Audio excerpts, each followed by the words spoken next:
because I never understand. I see these fools complaining about whose team it is and things like that. Everybody knows who team is it.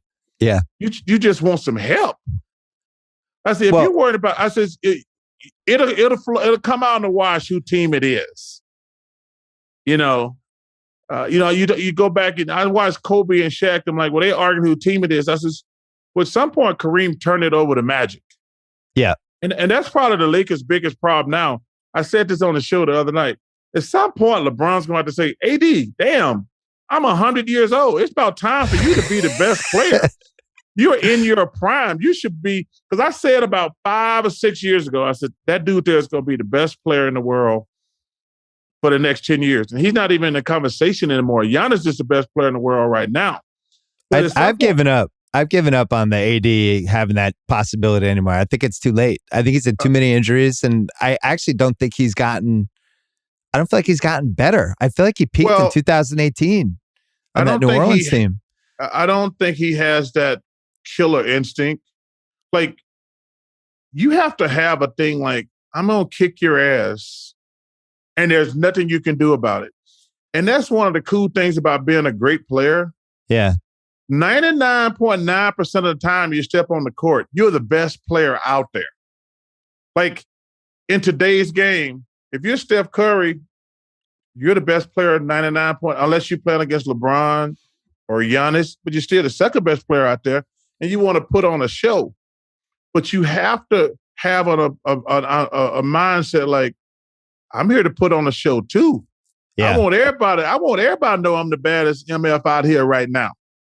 But that's where that little killer instinct come in. Like, I want these people in Sacramento to know I'm the man when I come to town. When we go to Seattle, I know y'all got Gary Payton and Sean Kemp, but no. Them brothers ain't on my level. So that's the responsibility.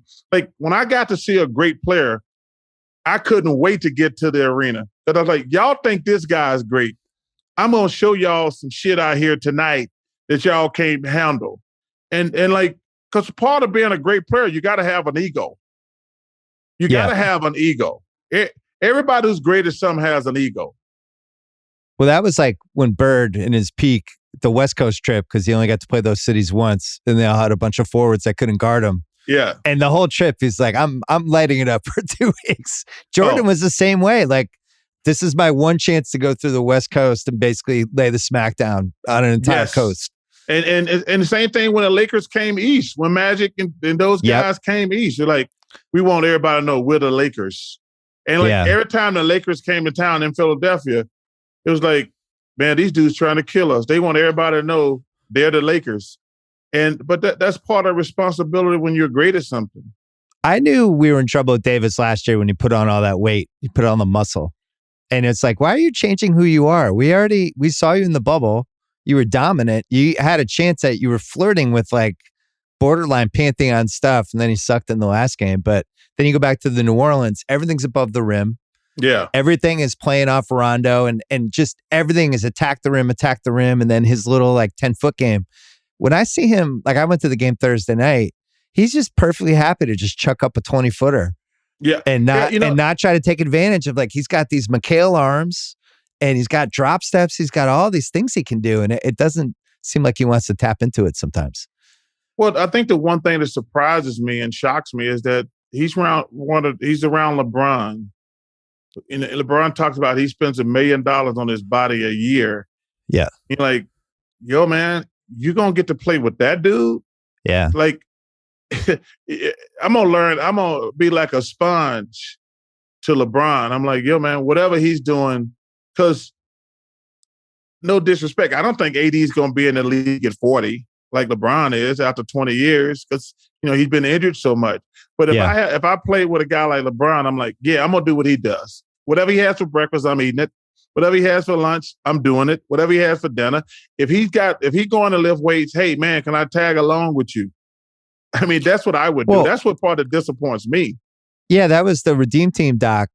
They had that part about when Kobe shows up and the young guys like Carmelo and LeBron and Wade, and they were coming back from the club and Kobe was going to work out at like 5:30 in the morning. Yeah. And they were like, wait, what's going on? And by Friday, they were working out with him. And then they go through that experience. They go to the next season. LeBron wins the MVP. Wade has the best season he's ever had. Yeah. Carmelo almost makes the finals. And it was all because by osmosis, they were around that. I felt like that was happening for Davis the first full year he had with them.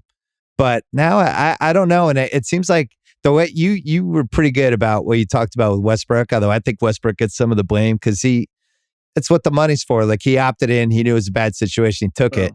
But I do think he's been scapegoated with those guys. They've tried to trade him all summer. Everyone knows LeBron is going to stamp any sort of trade that's going to happen. They picked him. They were the ones that wanted to trade for him. And it's definitely, the whole thing is one of the weirdest NBA situations we've had in a while. Well, the last 2 years, last year was Russ and Frank Vogel. Right. How was that Frank Vogel's fault? I know. I mean, he won a championship a couple years ago, but yeah, unfortunately, Bill, we're in a situation now where somebody has to take the blame. Yes. It's really sad and unfortunate, but that's just how it is now. And Russell is the scapegoat. It's funny.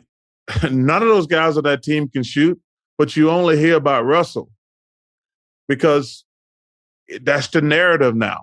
Yeah, Patrick Beverley's throwing up grenades. Those things are like these are hitting the side of the backboard. But so is Lonnie Walker. Well, he could never shoot. Why'd they even sign him? But you never hear about that. Yeah. I think the Lakers, they've been 10 for 50, like 3 games in a row that they've lost. I'm like, yeah. Russell didn't shoot the other 40, did he? But that's all. That's the only narrative. Well, so how does it play out then? What do they do with it? Because to me, it seems like it's heading toward leave of absence.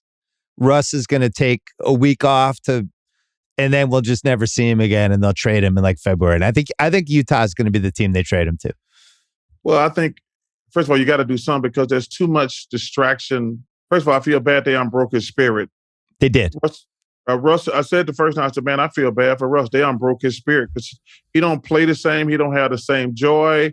And you can just see it in his thing. He don't have the same joy anymore. But you know what? They got to move on. Whether they send him home and pay him. The Rockets did that with John Wall last year. You can't do that though because you could do that, but you have to turn him into an asset because I think they made that deal with LeBron, right? If you do this extension, we will trade Westbrook. But you can't give up a lot to get him. No, but they have the 27 and 29 first, which everybody wants because they're one of the most, erratic organizations in the league. So you want their picks, you want to trade with the Kings, you want to trade with the Lakers. There's certain teams you just want their picks.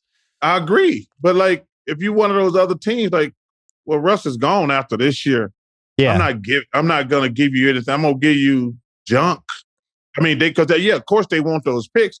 But there's the Wembanyama piece to it, though. If these teams, Wembanyama and Scoot.